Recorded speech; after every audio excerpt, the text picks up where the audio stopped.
In this video, I'm going to show you how to place the radiator on this Toyota Tacoma with a 2.4 liter engine. Let's get started. From underneath, you can reach over to unthread the petcock. This is just a threaded piece of plastic. Sometimes it gets stuck and you might need some pliers. As soon as this starts draining, just let it drain into the appropriate collection bucket so you can recycle the coolant properly. To allow the coolant to drain faster and let air in, undo the radiator cap. It's going to have two stages to it. Once you click it once, press it, turn it again. That will allow it to come off. Just set it aside. Let's remove the hose clamp off of the upper radiator hose. Squeeze it with some pliers and pull it off of the hose, just like that. At this point, we can remove the hose, twist it. That's going to break it free, and then you can pull it off. The crossover pipe here for this vacuum hose is bolted onto the upper radiator or the fan shroud, but you can leave it on. You can just pull the hoses off of it. There's one that goes towards the air box.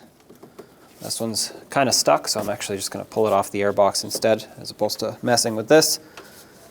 And then on the other end of it, this one's going to the evap canister, so just slide the hose off. Now to unbolt the fan shroud, there are 4 bolts in total, 10mm headed bolts, 1 in each corner, so they just form a square basically. I'm going to remove all of them, and then the fan shroud should slide up.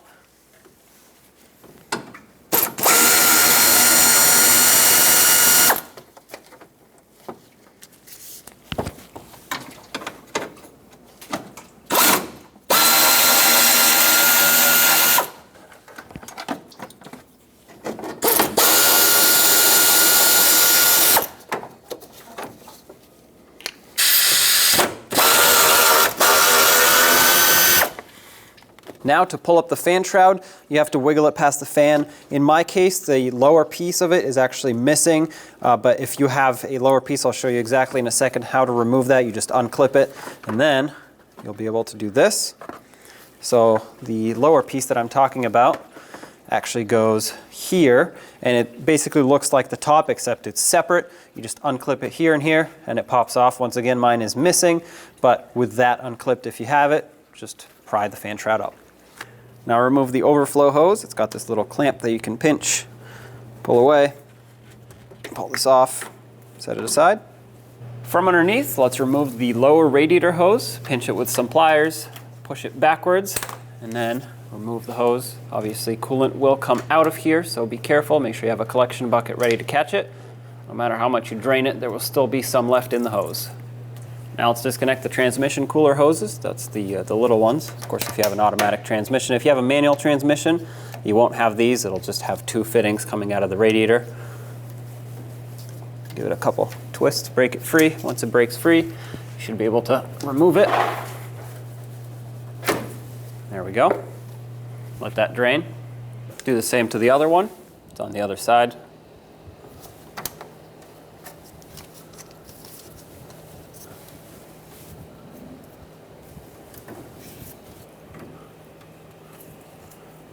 Go. Let that drain as well. There are 4 bolts mounting this radiator onto the vehicle, 1 on each corner basically, so 1 at the top here, 1 at the bottom there, and same on the other side. Both of my bottom bolts are missing. All I have is the top bolts. Of course, we're going to address that issue when we install the new radiator, but for now, all I have is the 2 top ones, which you can actually reach all 4 from the front. The 2 top ones you can access through the grill if you have an extension and a swivel. The 2 bottom ones you can just access from underneath very easily. If you don't have a swivel, you could just get it with a ratchet from up here. It's not very far in there, you just can't see it very well. There it is. The other one is on this side. The radiator does have some hooks, so once you remove all the bolts, it's not going to just fall out.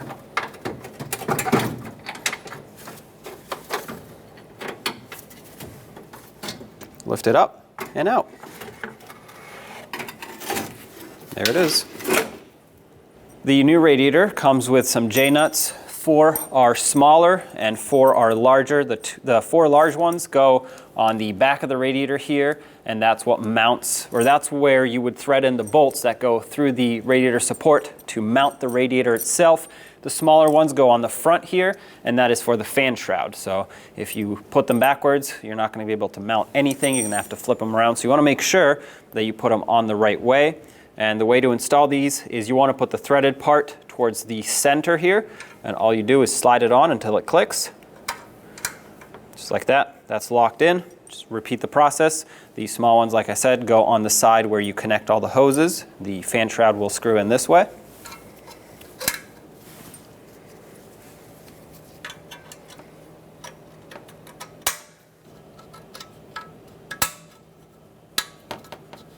Make sure they're centered, otherwise you'll struggle for a little bit when you put the fan shroud on.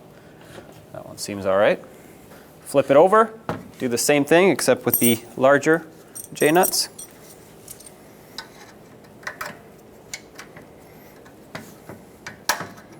There we go.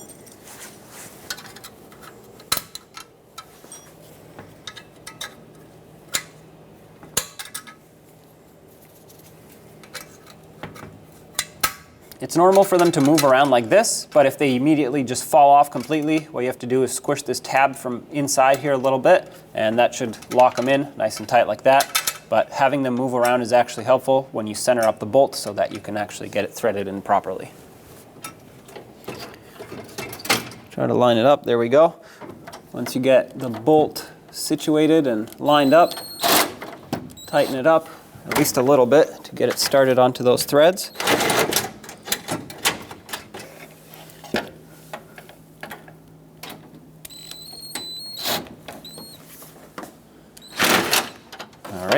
That one's close. From underneath, if you look through the lower opening of the bumper, you'll see those two holes where the bolts need to go. I know I'm blocking it right now. I can't even see it, but I'm going to feel for it, get that bolt started. Once I feel that it's in the threads, I'm going to grab my socket, spin it a couple turns to get it threaded in all the way. There we go. It's not tight yet. Other side.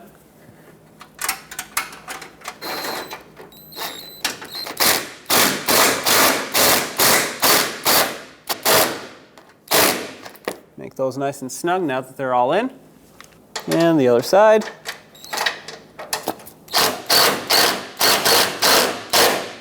Get those nice and snug. 9 foot-pounds is the torque for these bolts.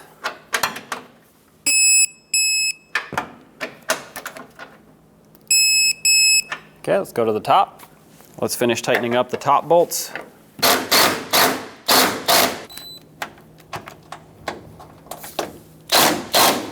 Also 9 foot-pounds on these if you want to torque these, if you can. They're a little difficult to reach with a torque wrench.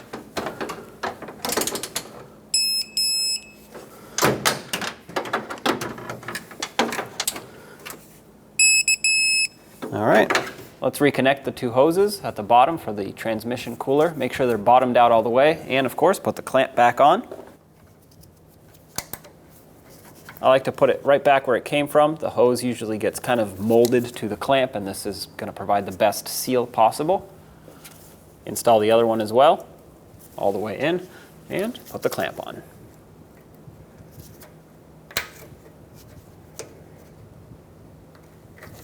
Reconnect the radiator hose as well.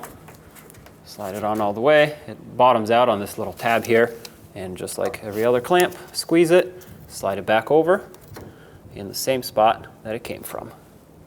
Just like that. Make sure it's on tight. Make sure the drain plug, petcock, is fully tightened. Don't crush it down, just a little snug with your fingers should be good. It's just plastic. On the fan shroud here, we have a bolt in each corner. You can see them here and here. This is how that's going to get secured, basically. I'm showing you this now because it's a little bit difficult to see once it's in. Also for us, if you remember, this lower piece was missing. So if you had yours, after you slide it back down, you would just clip this back on. Slide the fan shroud down. Careful of your radiator fins. It should fall right into place here. If you line it up with the little threads here on the radiator. If you have a couple bolts ready, I'm going to get to this one first. It's the easiest one to reach. And just start in the bolt. That'll allow it to stay on. I'll do this other top one, and then the two bottoms.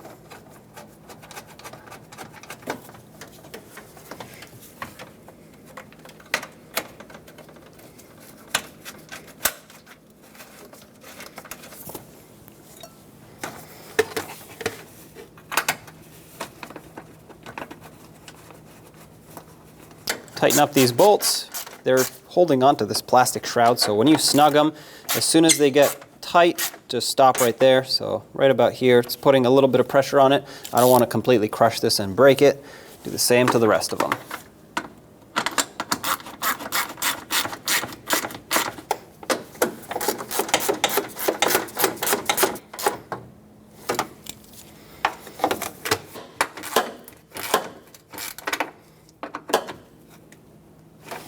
Reconnect this hose, whether you disconnected it from the air box or from the piece of from the crossover pipe here.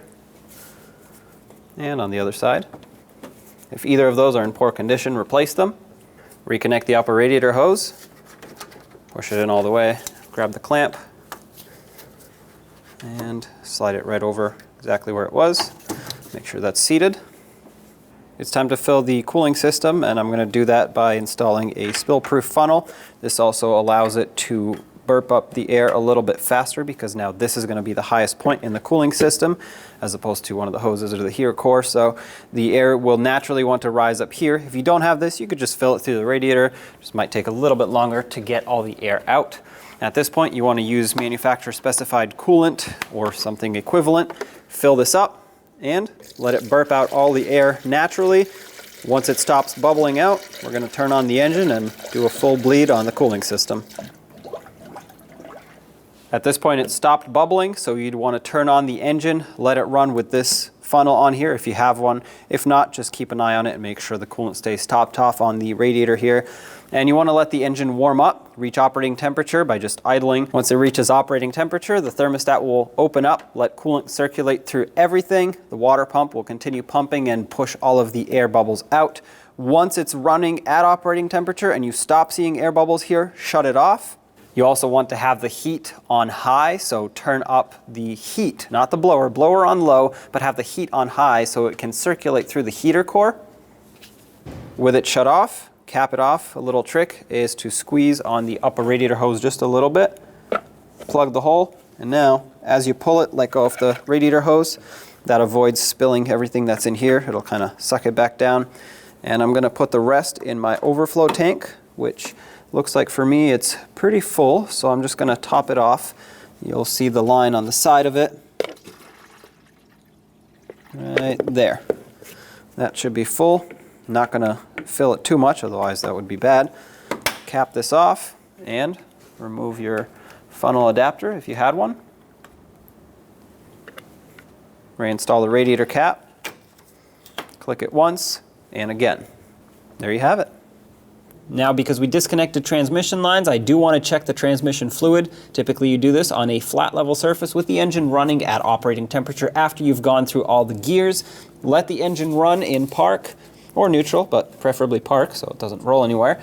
And pull out on the dipstick, which is located on the driver's side of your engine compartment right next to the intake here. You may have to push these brake lines out of the way. And once you pull it up, my engine is not running at the moment, so that's why it looks like it's way overfilled, but you know, when the engine's running, it'll be down here. When you first pull it out, wipe it off and make sure that it has a nice clean surface here so that when you dip it back in, it can get a good reading. You'll have two markings here, one for the cold fill, one for the hot fill. You can measure it when it's cold, but it's less accurate. Preferably, you want to measure it when it's hot. You want to use Dextron type ATF to fill this up if needed, and ideally you'd want to be close to the full line when it's hot. If you really have to measure it when it's cold, then you want to be at the full cold line, but this right here is your ideal range. So once you dip it back in, which I'm not going to do because my engine's off, it's going to look like it's too full. It should be right between these two dots. When you press it back down, make sure it clicks. It's got a little tab there that holds it in, and there you go. When only the best will do, demand TRQ. The only company that lets you view before you do.